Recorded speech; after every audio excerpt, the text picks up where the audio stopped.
உயிர்த்த ஆண்டவர் இயேசு கிறிஸ்துவில் எனக்கு மிகவும் பிரியமான சகோதர சகோதரிகளே, திருவருகை காலம் 3ஆம் ஞாயிறு. ஆண்டவரின் ரகசியங்கள் அல்லது ஆண்டவரின் காவல்காரன் என்று பொருள்படும் செபனியா கிமு 640 to 630.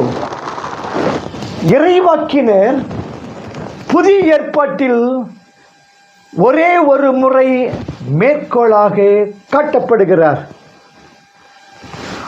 ஆண்டவரின் ரகசியங்கள் அல்லது ஆண்டவரின் காவல்காரன் என்று பொருள்படும் செப்பனியா இறைவாக்கினர் புதிய ஏற்பாட்டில் ஒரே ஒரு முறை மேற்கோளாக காட்டப்படுகிறார். மத்தேயு 13:41. இவருடைய இறைவாக்குகள் ஆண்டவரின் நாளை பற்றியும் தீர்ப்பு நாளை பற்றியும் அச்சம் தரும் சொற்களை எடுத்துரைப்பன. கடும் சினத்தினால் தியசிரே என்று இறப்பு சடங்கிலே நாம் பாடும் பாடல் இவருடைய இறைவாக்குகளிலிருந்து எடுக்கப்பட்டுள்ளன. செபனியா 1:14-18. எனினும் இவருடைய இறைவாக்குகளின் கடைசி பகுதி நம்பிக்கை அளிக்கும் வாக்குறுதிகளாகும். 3:9-20, லூக்கா 1:26-28. இப்பகுதியின் எதிரொலிகள் எக்கோ காணப்படுகின்றன. இன்றைய வாசகம் இப்பகுதியிலிருந்து எடுக்கப்பட்டது. ஆண்டவர் மகிழ்கிறார்ப்பா. ஏனெனில் எருசலேமுக்கு விடுதலை கிடைத்துவிட்டது. பாபிலோனிலிருந்து தம் மக்கள் சுதந்திர நாட்டுக்கு திரும்பிவிட்டனர். எனவே அளவற்ற மகிழ்ச்சியால் துள்ளி குதிக்கிறார், களி நடனம் புரிகிறார். ஆண்டவர் நடனமாடுவதாக கூறுவது விவிலியத்தில் இங்கு மட்டுமே காணப்படுகிறது. 3:17. சிவன் தாண்டவம் ஆடுவது படைப்பையும் காத்தலையும் மீட்பையும் காட்டுவதற்காக இந்து மரபு கூறுகிறது. இறைவனின் படைப்பு, பாதுகாப்பு, மீட்பு வேலைகளை நினைத்து நாமும் ஆடுவோம், பாடுவோம். சிறப்பாக மீட்பளிப்பதற்காக பாலன் பிறக்க இருக்கும் இந்நாட்களிலே ஆனந்த சுதந்திரம் அடைந்து விட்டோம் என்று ஆடுவோம், பள்ளு பாடுவோம். இனி தீமை எதற்கும் அஞ்ச வேண்டியதில்லை. ஏனெனில் ஆண்டவர் பாவம், தீமை, அடிமைத்தனம் இவற்றின் மீது வெற்றி கொண்டு விட்டார். அல்லேலூயா. 3:15. இது மட்டுமன்று, தம் அன்பினால் உனக்கு புத்துயிர் அளிப்பார். 3:17. இச்செயல்களை அவர் தூரம் தொலைவில் இருந்து கொண்டு பொம்மையாட்டம் செய்வது போல் செய்வதில்லை. நம்மிடம் இருந்து கொண்டே செயல்படுகிறார். இஸ்ராயேலின் அரசராகிய ஆண்டவர் உன் நடுவில் இருக்கிறார். 1:15. அவர் தான் இயேசு. கடவுள் அவர் நம்மோடு இருக்கும்போது நாம் யாருக்கு அஞ்ச வேண்டும் என்ற மனநிலை நமக்கு வேண்டும். சீயோனே அஞ்ச வேண்டாம். 3:16. உச்சி மீது வானமே இடிந்து வீழ்ந்த போதிலும் அச்சமில்லை என்ற உறுதி கொண்ட நெஞ்சினராய் இருப்போம். கிறிஸ்துவ மகிழ்ச்சி மீட்பினால் கிடைப்பது. நம்பிக்கையால் நீங்கள் படைக்கும் பலியில் நான் என் இரத்தத்தையே பழிப்பொருளாக வாக்க வேண்டி இருப்பினும் அது எனக்கு மகிழ்ச்சி தான். அம்மகிழ்ச்சியை நான் உங்கள் அனைவரோடும் பகிர்ந்து கொள்கிறேன். அதுபோல நீங்களும் அகமகிழுங்கள், உங்கள் மகிழ்ச்சியை என்னோடு பகிர்ந்து கொள்ளுங்கள். பிலிப்பியர் 2:17-18 என்ற பவுலடியார் வாக்கு. மகளே சீயோனே மகிழ்ச்சியால் ஆர்வரி, இஸ்ராயேலே ஆரவாரம் செய். மகளே எருசலேம் உன் முழு உள்ளத்தோடு அகமகிழ்ந்து அக்களி. ஆண்டவர் உன் தீர்ப்பை தள்ளிவிட்டார். செப்பனியா 3:14 என்ற செப்பனியாவின் வாக்கை உறுதிப்படுத்துகிறது. எனவே அகமகிழ்ந்து அக்களிப்போம். பிலிப்பிய மக்களுக்கு எழுதிய கடிதம் 4 இறை வாக்கியங்கள் 4 முதல் 7 முடிய. பிலிப்பியருக்கு பவுலடியார் கூறும் இறுதி அறிவுரை என்ற வாசகம். ஆண்டவர் இறுதி வருகையின் போது பிலிப்பியரிடம் இருக்க வேண்டிய மனநிலை பற்றி கூறும் இந்த வாசகம் திருவருகை காலத்தில் கிறிஸ்துவின் வருகைக்காக தயார் செய்யும் நமக்கு பொருத்தமாய் அமைகிறது. ஆண்டவரோடு இணைந்து என்றும் அகமகிழுங்கள். வாழ்க்கையில் துன்பங்கள் இருப்பது நமது அன்றாட அனுபவம். பவுலடியார் சிறையில் கிடந்து வாடினார். பிலிப்பியரும் திருமறையை பின்பற்றியதற்காக அளவற்ற அல்லல்கள் உற்றனர். எனினும் ஆண்டவரின் மறுவருகை அண்மையில் இருப்பதை குறித்து பவுலடியார் தம் துன்பத்திலும் மகிழ்ச்சியாய் இருந்தது போல பிலிப்பியரும் மகிழ்ச்சியாய் இருக்க வேண்டும் என்று விரும்புகிறார். அகமகிழுங்கள் என்று திரும்பவும் மறுபடியும் கூறுகிறார்.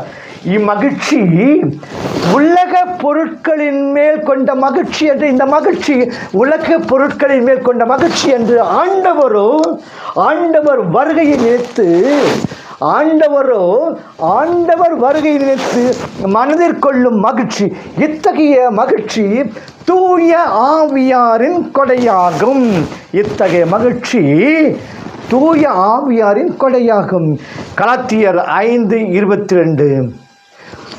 உள்ளத்தின் ஆழத்திலிருந்து பிறக்கும் இம்மகிழ்ச்சி நமது பிறப்புரிமை. மகிழ்ச்சி உள்ளத்தின் ஆழத்திலிருந்து பிரிட்டெழும் மகிழ்ச்சி நமது பிறப்புரிமை. எனவே இம்மடலில் பலமுறை 1:4-18-25, 2:2-17-28-29 நாம் தெரிந்து கொள்ள வேண்டிய மகிழ்ச்சி பற்றி பவுலடியார் கூறுகிறார்.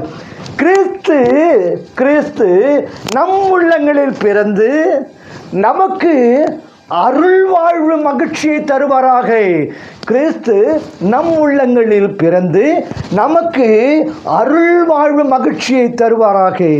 அகத்தின் அழகு முகத்தில் தெரியும். எனவே நம் அருள் வாழ்வு மகிழ்ச்சி நம் முக வெளிப்பாடுகளில், நம் முகத்தில் இருக்கின்ற முக வரிகளில் நமது சிரிப்பு புன்முறுவல் வழி வெளிப்பட்டு துன்புறும் மக்களுக்கு ஒளிக்கதிராய் அமையட்டும். உண்மையாக சிரித்து வாழ்வோம்.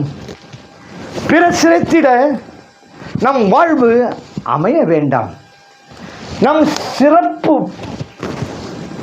பிறரையும், நம் சிரிப்பு பிறரையும் சிரிக்க வைக்க வல்லது என்பதை உணர்ந்து பிறருக்கு நாம் மகிழ்ச்சியின் தற்செய்தியாக துலங்கிடுவோம். கனிந்த உள்ளம் கொள்வோம். கிரேக்க மூலத்தில் எப்பியைக்கேயா என்ற சொல்லுக்கு பொறுமை, மென்மைத்தன்மை, சாந்தம், பரிவு, தாட்சி, நெகிழ்வு, கனிவுத்தன்மை என்ற பொருட்கள் உண்டு. நீதிக்கு மேற்பட்ட ஒன்றே இந்த கனி உள்ளம். நாம் அனைவரும் நீதி உள்ளவர்களாக இருப்பது அவசியம். ஒரு நாள் வேலைக்கு ஏற்ப ஊதியம் அளிப்பது நீதி. ஆனால் உரிய ஊதியத்திற்கு மேல் அளிப்பது கனிவு. ஏழை எளியவர்களால் மட்டுமன்று உழைப்பாளர்கள், வேறுபட்ட மதத்தினர், சாதியினர், நோயாளிகள், நண்பர்கள், விரோதிகள் முதலிய அனைவர் மீதும் நாம் கனிவுள்ளம் கொண்டவர்களாக வாழ வேண்டும். ஆண்டவரே இந்த கனிவுள்ளத்தின் எடுத்துக்காட்டாய் விளங்குகிறார். ஆண்டவர் இந்த கனிவுள்ளத்தின் எடுத்துக்காட்டாய் விளங்குகிறார். நான் கனிவும் மனத்தாட்சியுடைய மனத்தாட்சியும் உடையவன். ஆகவே என் நுகத்தை உங்கள் மேல் ஏற்றுக்கொண்டு என்னிடம் கற்றுக்கொள்ளுங்கள். மத்தேயு 11:29-30. இயேசு குழந்தையின் கனி உள்ளமும் சாந்த குணமும் நம்மை ஆட்கொள்வதாக. கடவுளிடம் உங்கள் விண்ணப்பங்களை தெரிவிங்கள். கடவுளிடம் உங்கள் விண்ணப்பங்களை தெரிவிங்கள். கிறிஸ்தவ வாழ்வுக்கு மட்டுமன்றி மனித வாழ்வுக்கு ஜெபம், இறைவேண்டல் முக்கியமான அடிப்படை. கிறிஸ்தவ வாழ்வுக்கு மட்டுமன்றி மனித வாழ்வுக்கு ஜெபம், இறைவேண்டல் முக்கியமான அடிப்படை. நம் ஆண்டவர் தான் அடிக்கடி ஜெபித்தது மட்டுமன்றி லூக்கா 5:16, 6:12, 9:28 நாமும் தொடர்ந்து இடைவிடாது ஜெபிக்க வேண்டும் என்று விரும்புகிறார். லூக்கா 17:5, 6, 18, 1:8 பவுலடியாரும் பல முறை இக்கருத்தை வலியுறுத்துகிறார். எபேசியர் 5:20, கொலோசியர் 3:16, 17, 1 தெசலோனிக்கேயர் 5:17, 18. எனவே நம்முடைய இறைவேண்டல் வாழ்வில், ஜெப வாழ்வில் அதிக கவனம் செலுத்துவது இன்றைய சூழலில் மிக மிக முக்கியமானது. மன்றாட்டு ஜெபம் தேவை என்பது எவரும் மறுக்க முடியாது. எனினும் நமது ஜெபங்களில் இறை புகழ்ச்சி, நன்றி, மகிழ்ச்சி முதலியனவும் ஒரு முக்கிய இடத்தை பெற வேண்டும். நமது ஜெபங்களில் இறை புகழ்ச்சி, நன்றி, மகிழ்ச்சி முதலியனவும் ஒரு முக்கிய இடத்தை பெற வேண்டும். எனவே நமது ஜெபங்களில் நம்மை மறந்த நிலையிலே இறைவனை போற்றுவோம், இறைவனை வாழ்த்துவோம். நம்மை சார்ந்த நிலையில் நமக்கு தேவையானவற்றை வேண்டுவோம், இறைஞ்சுவோம். மன்றாட கற்றுக்கொள்வதோடு, வேண்டிக்கொள்ள கற்றுக்கொள்வதோடு, புகழவும் கற்றுக்கொள்வோம். நன்றியோடு கூடிய இறைவேண்டல், மன்றாட்டு ஆகிய அனைத்தின் வழியாகவும் கடவுள் உங்கள் விண்ணப்பங்களை தெரிவியுங்கள். நன்றியோடு கூடிய இறைவேண்டல், மன்றாட்டு ஆகிய அனைத்தின் வழியாகவும் கடவுளிடம் உங்கள் விண்ணப்பங்களை தெரிவியுங்கள். 4:6 திருத்தூதர் லூக்கா இயல் 3 இறை வாக்கியங்கள் 10 முதல் 18 முடிய. திருமுழுக்கு யோவான் வீண் தத்துவம் பேசும் வேதாந்தி அல்லர். திருமுழுக்கு யோவான் வீண் தத்துவம், தர்க்கம் பேசும், மெய்யியல் பேசும் வேதாந்தி அல்ல. அவர் ஒரு கர்ம வீரர். அவரிடம் வருபவர்கள் அவரது உரையை கேட்பது மட்டும் போதாது, அதை செயலிலும் காட்ட வேண்டும் என்று விரும்புகிறார். அதற்கு உண்மையான மனமாற்றம் தேவை. இதையே இன்றைய நற்செய்தி விளக்குகிறது. மனமாற்றம் செயலில் வெளிப்பட வேண்டும். தன் வாழ்வு சீராக இல்லை, தன்னில் மாற்றம் தேவை என்பதை உணர்பவனே தன் வாழ்வை சீர்படுத்த என்ன செய்ய வேண்டும் என்று கேட்பான். பேதுருவின் உருக்கமான போதனையை கேட்ட மக்கள் உள்ளம் குத்துண்டவர்களாய், சகோதரர்களே, நாங்கள் என்ன செய்ய வேண்டும் என்று வினவினர். திருப்பாடல் 2:37. திருமுழுக்கு யோவானை தேடி வந்த பொதுமக்கள், ஆயக்காரர்கள், படைவீரர்கள் ஆகிய அனைவரும் அவரை நோக்கி நாங்கள் செய்ய வேண்டியது என்ன? 3:10 என்ற கேள்வியை கேட்டனர். மனமாற்றத்தின் அறிகுறி இது. நாமும் இக்கேள்வியை நம்மிடமே கேட்போமா? மக்கள் கூட்டத்தை பார்த்து 2 அங்கி வைத்திருப்பவர் இல்லாதவரோடு பகிர்ந்து கொள்ளட்டும். 2 அங்கி வைத்திருப்பவர் இல்லாதவரோடு பகிர்ந்து கொள்ளட்டும். உணவுடையவரும் அவரே செய்யட்டும். 3:11. பொருளுடையவர்கள் இல்லாதவர்களோடு, இருப்பவர்கள் இல்லாதவர்களோடு பகிர்ந்து கொள்ள வேண்டும். தனி மனிதரும் ஒரு நாடும் அனைத்து செல்வங்களையும் அனுபவிப்பதும் அண்டை வீட்டாரும் அயல் நாட்டாரும் பட்டினியில் சாவதை பார்த்திருப்பதும் சமுதாய பாவம்.